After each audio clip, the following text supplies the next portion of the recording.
Hi everyone, it's Miss Shelley. I have a craft kit for you today, and we're going to make our fairy gardens that we were supposed to do when you came back after spring break. But because that didn't happen, on my front porch, I have 67 of these green pots filled with craft stuff. Let me show you what's in it. When you come to my house to pick up your craft kit, you will find a green painted pot. You will find a fairy house. You will find a most magnificent fairy. You will find a flower making kit. You will find your mulch and your wood cookies that we are using as stepping stones and some little crystal beads. You will find a bag of beads and some wire and a sign. Also, on the very, very bottom, you will find a rock and soy crayons. But let me show you what to do with all these things. So Deb has already been working on hers. You know, she's my experiment all the time. So she took her green pot, she painted a heart on it, she put her handprints on it. She has big hands. And we filled it up with sand already. So let's get started. The first thing you could start with, if you'd like, is you need to give your poor fairy a house. Now, if you were coming back to school, we were going to paint these with our watercolor paints. You can use that. If you have them at your house, you could use food coloring, you could use acrylic paint, you could use markers, you could use your crayons, or you could just leave it plain for all natural look. Anyway, after you've done that, you might want to go on a little nature hike and find something to put on the top. You know, the fairies, they like to be discreet and kind of hide. Devereaux chose to put moss on top of hers. So I'm going to put her little house into her pot. Then I think I'm also going to put Fairy Devereaux in there. Oh, there we go. Oh, too cute. Then I think the next thing I would like to do is I'm going to take the mulch and pour it all over the top. I don't like to look at sand.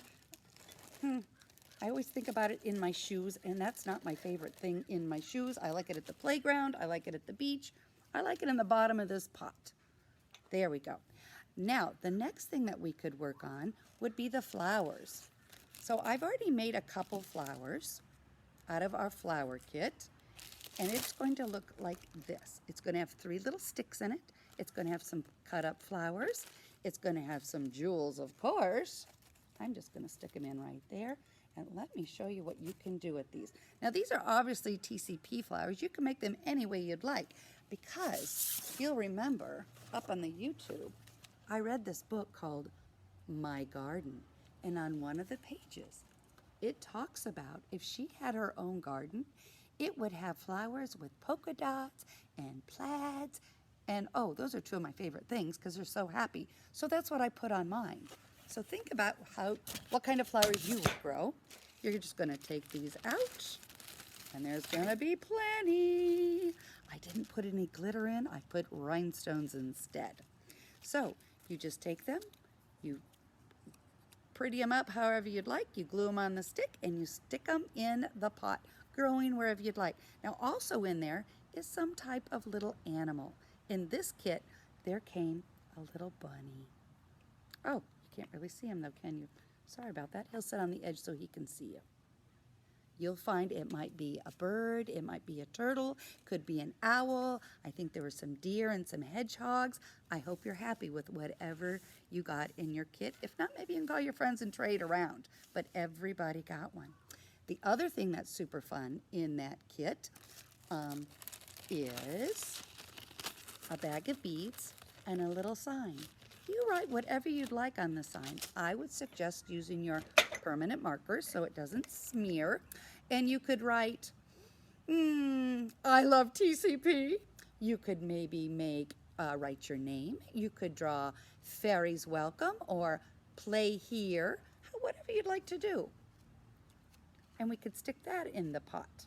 Maybe some hearts. I don't know. You guys are way better at this than I am. So in that, we'll also find a piece of wire with a bead glued to the end, and that's to keep things, your other beads when you string them, from falling off. I get so frustrated. I didn't want you to be frustrated. So I've already done it. It will come out straight. Now, if you remember when I talked about fairies, they really like sparkly, shiny things. They like baubles. So I'm thinking they're going to love beads. So if you'd like yours straight, that's fine. I like mine with a little curve. And that's all you have to do. And then you can stick that in wherever you would like to stick it in. Okay? Now, the other thing that your fairies are going to need are those stepping stones that were in with the mulch. We don't want to get them lost. And it's a nice little entry to their house. Also, I do like these. You're going to find some pretty beads. Maybe for water, maybe just for some color. Now, the last thing that I have for your fairy garden today is that rock we were talking about. Now, this is where your parents really need to help you. Because what you're going to ask your parents to do is to take your rock. It's going to look plain like this one. And you're going to ask them to put it in the oven for 10 minutes at 300 degrees. It's going to be so hot. So don't touch it. So wait until your parents say ready. They're going to put it on a piece of paper towel for you. And these soy crayons melt beautifully on them. So make sure you don't use your fingers. Use the crayon. And this crayon, well, maybe I shouldn't tell you. No, I'm not going to tell you. Anyway, watch what happens. This is our stem part. You get this beautiful magic rock that you can put in your fairy garden. Anywhere, of course, that you like. Anyway, I don't know if you can see it, but this is about what it could look like. Yeah, that was my big fat thumb. That could be your fairy garden. Now, some of you are a lot better at growing things than I am, and your parents. So if you choose to put some succulents in it, or you could put some plants in it to grow, some flowers, that would be great too. If you put the plants in it, I wouldn't use the sand though. Anyway, I hope you have fun. I hope it keeps you busy. I hope everybody's safe and healthy. Know that I love you and I miss you and I'm sad just talking about it. And I'll talk to you soon. Talk to you later, guys.